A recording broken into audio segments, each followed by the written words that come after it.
Hi, thank you so very much. Thank you for the kind introduction and inviting me to the session.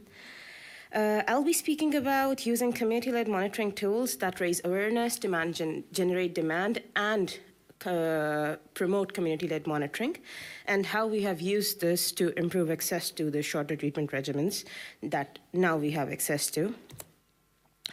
I have no conflict of interest to declare.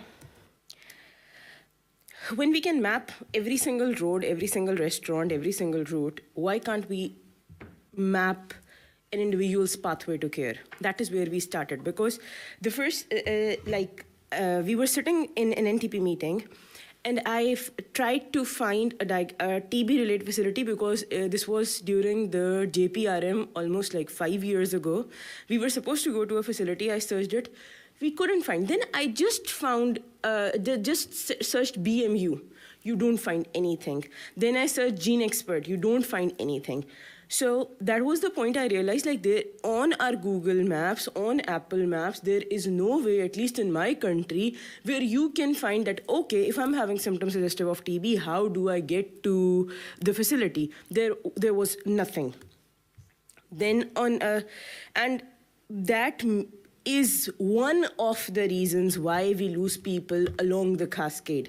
It starts with the symptoms, like every person affected by TB's journey, but then there comes stigma and there comes taboo. Oh, the moment you start coughing blood, you are jinxed and you would be discriminated. Oh, you will face so-and-so problems.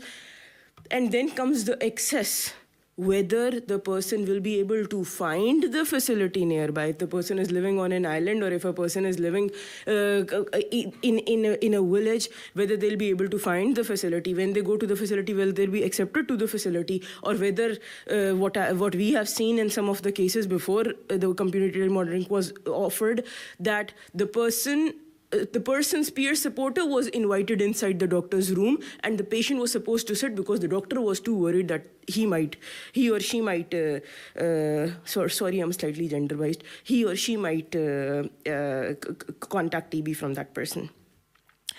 We started piloting One Impact, a platform that gives you information about the disease. There is a get information module.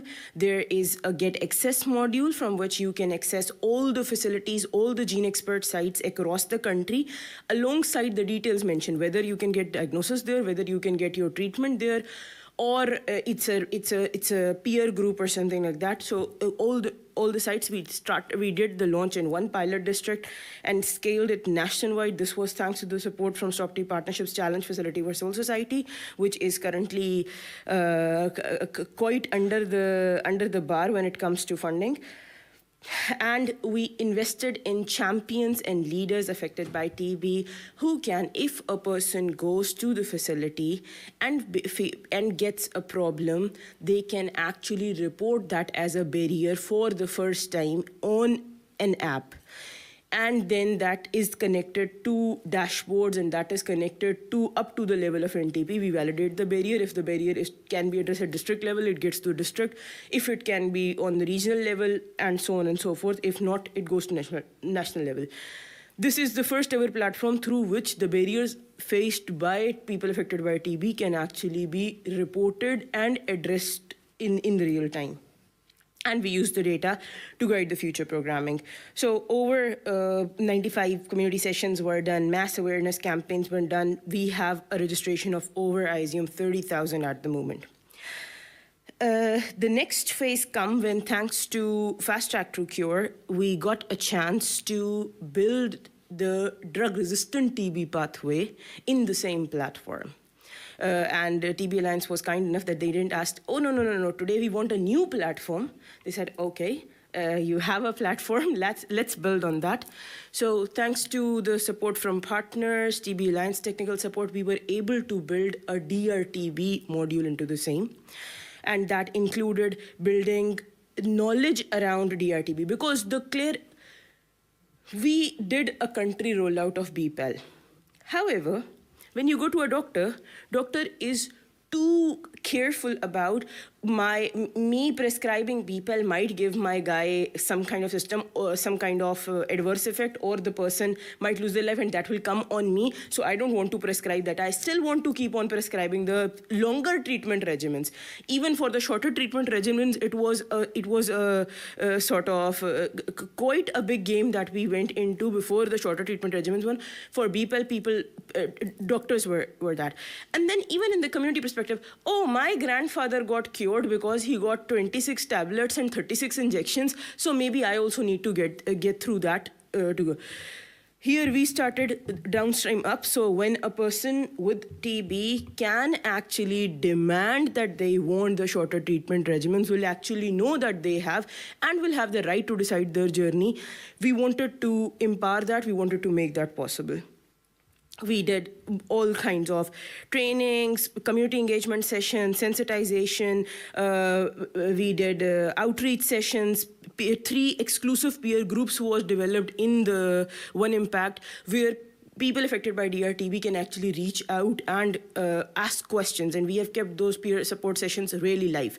And the QR of our platform and the WhatsApp robo-chat is literally on the patient cards, on the vehicles of the TB program that are running across the country, so that everyone affected by TB, or even a person from a general population, if they want information, they can access and they can anonymously have access to all the right information at one place.